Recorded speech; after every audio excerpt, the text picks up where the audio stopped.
नमस्कार दोस्तों, स्वागत है आप सभी का आपकी अपनी YouTube channel Shyam class study में। आज की इस वीडियो में लेकर के आया हूँ यूपी पुलिस एग्जाम में आने वाली जीके जीएस के 37 महत्वपूर्ण प्रश्न जो आने वाली यूपी पुलिस की परीक्षा में आपको हमारे इन्हीं प्रैक्टिस सेटों से प्रश्न देखने को मिल जाएंगे। अभी तक मैंने जो 170 प्रैक्टिस सेट अपलोड कर चुका हूँ, अभी तक आपने वो नहीं देखे तो जाकर के आप एक बार प्ले लिस्ट में सारे प्रैक्टिस सेट देख लीजिए, क्योंकि इन्हीं प्रैक्टिस सेटों से आपको यूपी पुलिस परीक्षा में प्रश्न देखने को मिलेंगे। जो एक भी प्रैक्टिस सेट से प्रश्न बाहर नहीं जाएगा। तो प्रैक्टिस सेट को पूरा करने के बाद आपको अपना स्कोर कमेंट बॉक्स में शेयर करना और बताना कि आपने हमारे इस प्रैक्टिस सेट में कितने प्रश्न सही किए हैं और आपको ये वीडियो कैसी लगी। वीडियो पसंद आती है तो वीडियो को आप लाइक करो, चैनल को सब्सक्राइब नहीं किया तो चैनल को जरूर सब्सक्राइब कर लीजिएगा। प्रैक्टिस सेट को आप अपने सभी छोटे भाई बहनों के पास जरूर भेज दीजिएगा, जिससे वो भी लोग प्रैक्टिस सेट को लगाएं और उन्हें भी अपनी तैयारी का पता लग जाए कि उनकी तैयारी यूपी पुलिस परीक्षा के लिए कितनी हुई है। प्रैक्टिस सेट को पूरा करने के बाद आपको अपने ज़िले का नाम लिखना अनिवार्य है। तो क्वेश्चन है आपके सामने कि WTO का मुख्यालय कहाँ स्थित है। तो कहाँ पर स्थित है WTO का मुख्यालय? तो WTO का मुख्यालय है लंदन में। कहाँ लंदन है, जिनेवा में। जिनेवा में ऑप्शन नंबर सी इसका राइट आंसर हो जाएगा। अगला क्वेश्चन है आपके सामने कि विश्व बैंक की स्थापना कब की गई। तो कब की गई थी विश्व बैंक की स्थापना, ये आपको बताना है। तो 1945 में विश्व बैंक की स्थापना की गई थी। ऑप्शन नंबर बी इसका राइट आंसर हो जाएगा। अगला क्वेश्चन है आपके सामने कि भारतीय लघु उद्योग विकास बैंक यानी सिडबी का मुख्यालय कहाँ पर स्थित है। तो कहाँ पर है सिडबी का मुख्यालय, ये आपको बताना है। तो सिडबी का मुख्यालय लखनऊ में। कहाँ पर? लखनऊ। ऑप्शन नंबर डी इसका राइट आंसर हो जाएगा। नेक्स्ट क्वेश्चन आपके सामने कि सफ़ेद सोना के नाम से किसे जाना जाता है। तो किसे जाना जाता है सफ़ेद सोना के नाम से, ये आपको बताना है। तो कपास को सफ़ेद सोना के नाम से जाना जाता है। ऑप्शन नंबर बी इसका राइट आंसर हो जाएगा। अगला क्वेश्चन है आपके सामने कि किस दशक में जनसंख्या वृद्धि दर ऋणात्मक थी। तो किस दशक में जनसंख्या वृद्धि दर ऋणात्मक थी, ये आपको बताना है। तो ये थी 1911 और 1921 के बीच में। ऑप्शन नंबर बी इसका राइट आंसर हो जाएगा। अगला क्वेश्चन है आपके सामने कि राष्ट्रीय किसान आयोग का गठन कब किया गया। तो कब किया गया था राष्ट्रीय किसान आयोग का गठन? तो ये गठन किया गया था 2004 में। कब? 2004 में। ऑप्शन नंबर डी इसका राइट आंसर हो जाएगा। अगला प्रश्न है आपके सामने कि ऊर्जा संकट में सबसे पहले कब महसूस किया जाता है। तो ऊर्जा संकट भारत में सबसे पहले कब महसूस किया जाता है। तो ये किया जाता है 1973 में। कब? 1973। ऑप्शन नंबर डी इसका राइट आंसर हो जाएगा। अगला प्रश्न है आपके सामने कि इलेक्ट्रॉनिक सामान की गुणवत्ता प्रदर्शित करने के लिए किस मार्क का प्रयोग किया जाता है। तो किस मार्क का प्रयोग किया जाता है इलेक्ट्रॉनिक सामान की गुणवत्ता प्रदर्शित करने के लिए। तो ये किया जाता ISI मार्क का। ऑप्शन नंबर ए इसका राइट आंसर हो जाएगा। अगला प्रश्न है आपके सामने कृषि वस्तुओं की गुणवत्ता को प्रदर्शित करने के लिए किस मार्क का प्रयोग किया जाता है। तो किस कृषि वस्तुओं की गुणवत्ता को प्रदर्शित करने के लिए किस मार्क का प्रयोग किया जाता है। तो ये किया जाता है एग मार्क का। किसका? एग मार्क का। ऑप्शन नंबर बी इसका राइट आंसर हो जाएगा। अगला प्रश्न है आपके सामने कि स्वर्ण आभूषण की गुणवत्ता को प्रदर्शित करने के लिए किस मार्क का प्रयोग किया जाता है। तो किस मार्क का प्रयोग किया जाता है जब सोने की आभूषण की गुणवत्ता को प्रदर्शित किया जाता है। तो ये किया जाता है हॉल मार्क का। किसका?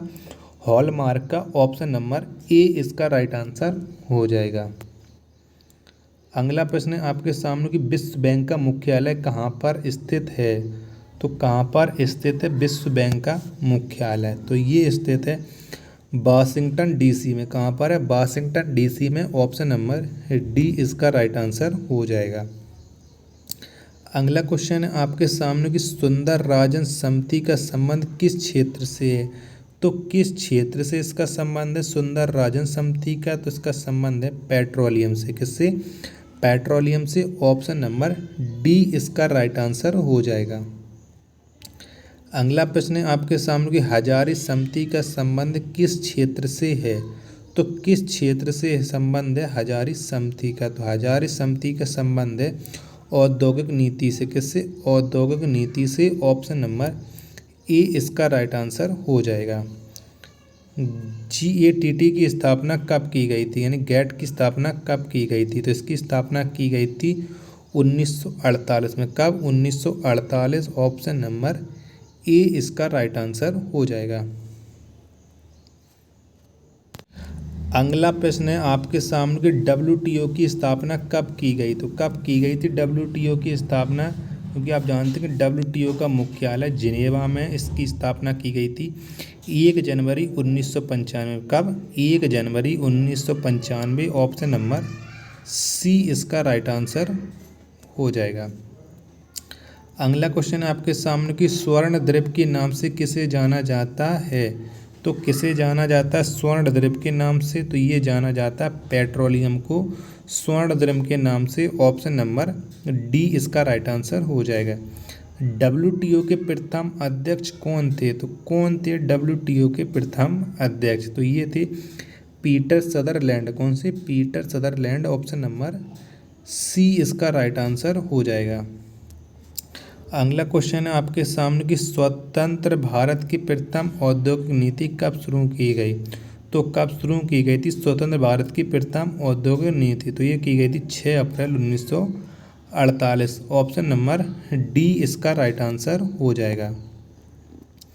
नेक्स्ट क्वेश्चन आपके सामने कि नई औद्योगिक नीति की घोषणा किसने किया था, यानी किसके द्वारा नई औद्योगिक नीति की घोषणा की गई थी। तो इसकी घोषणा की गई थी PV नरसिम्हा राव के द्वारा। किसने? PV Narasimha Rao. Option number B इसका राइट आंसर हो जाएगा। अगला क्वेश्चन है आपके सामने कि अंतर्राष्ट्रीय व्यापार का प्रहरी किसे कहा जाता है। तो अंतर्राष्ट्रीय व्यापार का प्रहरी किसे कहा जाता है? ये कहा जाता है सिडबी को। किसे? सिडबी को। ऑप्शन नंबर डी इसका राइट आंसर हो जाएगा। अगला क्वेश्चन है आपके सामने कि ऐसे उत्पाद जो पर्यावरण को हानि नहीं पहुंचाता उसे कौन सा मार्क दिया जाता है, यानी जिन पेड़ों से पर्यावरण प्रदूषित नहीं होता है तो उन्हें उन पेड़ों को कौन सा मार्क दिया जाता है। तो ये दिया जाता है eco mark. Option number D इसका राइट आंसर हो जाएगा। अगला क्वेश्चन है आपके सामने कि सर्वप्रथम इको मार्क किसे प्रदान किया गया। तो किसे प्रदान किया गया था इको मार्क सबसे पहले? तो ये प्रदान किया गया था साबुन को। ऑप्शन नंबर ए इसका राइट आंसर हो जाएगा। अगला प्रश्न है आपके सामने कि भारतीय मानक ब्यूरो ISO की स्थापना कब की गई। तो कब की गई थी भारतीय मानक ब्यूरो की ISO की स्थापना? तो इसकी स्थापना की गई थी 6 जनवरी 1947। ऑप्शन नंबर बी इसका राइट आंसर हो जाएगा। अंतर्राष्ट्रीय मुद्रा कोष IMF के सम्मेलन की देन है। तो IMF के सम्मेलन की देन है, तो ये देन है ब्रेटन वुड्स सम्मेलन की। ऑप्शन नंबर सी इसका राइट आंसर हो जाएगा। अगला क्वेश्चन है आपके सामने कि भारत का सबसे बड़ा उद्योग कौन है। तो कौन है भारत का सबसे बड़ा उद्योग? तो भारत का जो सबसे बड़ा उद्योग है तो वो है वस्त्र उद्योग। ऑप्शन नंबर ए इसका राइट आंसर हो जाएगा।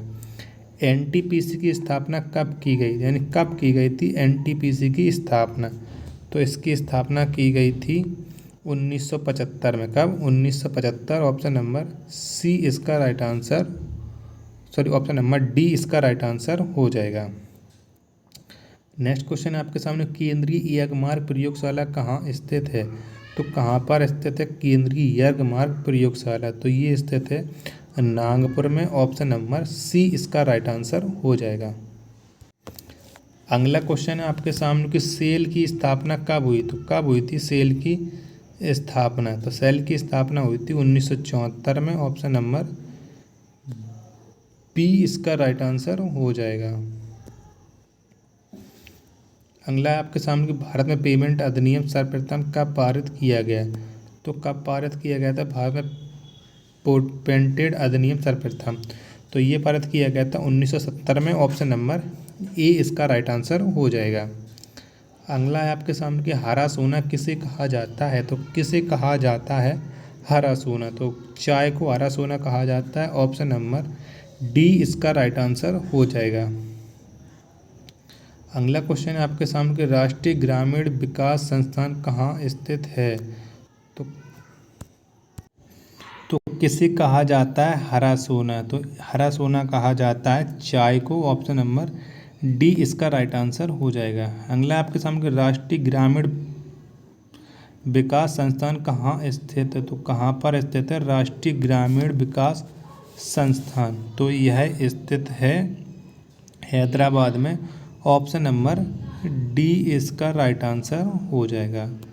अगला क्वेश्चन है आपके सामने कि राष्ट्रीय ग्रामीण विकास संस्थान की स्थापना कब की गई। तो कब की गई थी राष्ट्रीय ग्रामीण विकास संस्थान की स्थापना, तो ये स्थापना की गई थी 1977 में राष्ट्रीय ग्रामीण विकास संस्थान की स्थापना।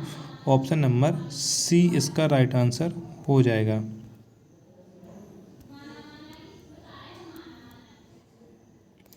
अगला आपके सामने कर्मचारी राज्य बीमा योजना कब प्रारंभ की गई।